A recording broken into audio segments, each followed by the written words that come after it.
নতুন টেলিকম নীতি সংস্কারের দাবিতে বিটিআরসি ভবনের সামনে বিক্ষোভ করছেন ইন্টারনেট সেবাদাতারা। এই মুহূর্তে সেখানে আছেন সহকর্মী শুভ খান, সরাসরি যাচ্ছে তার কাছে।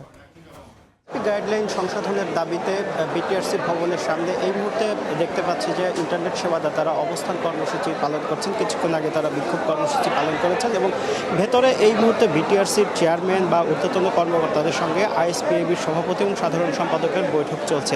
মূলত নতুন আইএসপি গাইডলাইনে বেশ কিছু বিষয়ে আপত্তি তুলেছে ইন্টারনেট সেবাদাতারা, যারা মূলত গ্রাহক পর্যায়ে ইন্টারনেট সেবা দিয়ে থাকেন। সেই যে আপত্তির জায়গাগুলোর মধ্যে অন্যতম একটি হচ্ছে যে লাইসেন্স অধিগ্রহণ ফি। তারা বলছেন যে স্টারলিংকের ক্ষেত্রে 12,50,000 টাকা লাইসেন্স অধিগ্রহণ ফি নির্ধারণ করা হয়েছে, যেখানে আসলে নতুন যে আইএসপি গাইডলাইন হচ্ছে সেখানে প্রান্তিক পর্যায়ের ইন্টারনেট সেবাদাতা বা ন্যাশনাল যে ইন্টারনেট সেবাদাতা আছে তাদেরকে লাইসেন্স নিতে খরচ করতে হবে প্রায় 25 লক্ষ টাকা। এছাড়া আরও একটি বিষয় তারা বলছে যে নতুন করে তাদেরকে রেভিনিউ শেয়ারিং দিতে হবে 5.5% হারে। এছাড়া যে সামাজিক দায়বদ্ধতা তহবিল রয়েছে সেই সামাজিক দায়বদ্ধতা তহবিলে তাদেরকে দিতে হবে আরও 1% হারে।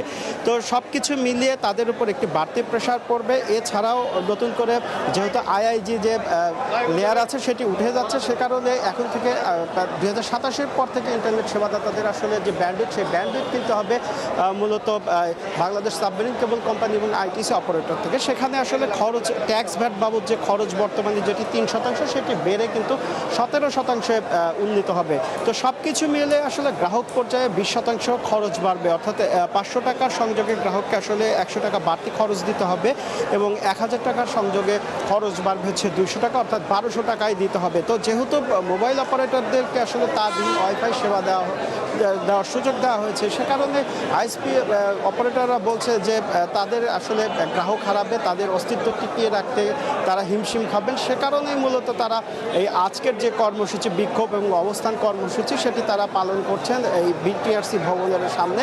এবং ভেতরে যেহেতু আইএসপি অ্যাসোসিয়েশন সভাপতি এবং সাধারণ সম্পাদকের আসলে বৈঠক চলছে, সেই বৈঠকের পরে আসলে আমরা জানতে পারবো যে আসলে বৈঠকে কী ধরনের সিদ্ধান্ত হয়েছে। তার পরবর্তী সংবাদে আমরা দর্শকদেরকে সেটি জানাতে পারবো। তো বিটিআরসি ভবনের সামনে থেকে এই ছিল আমার কাছে সবশেষ।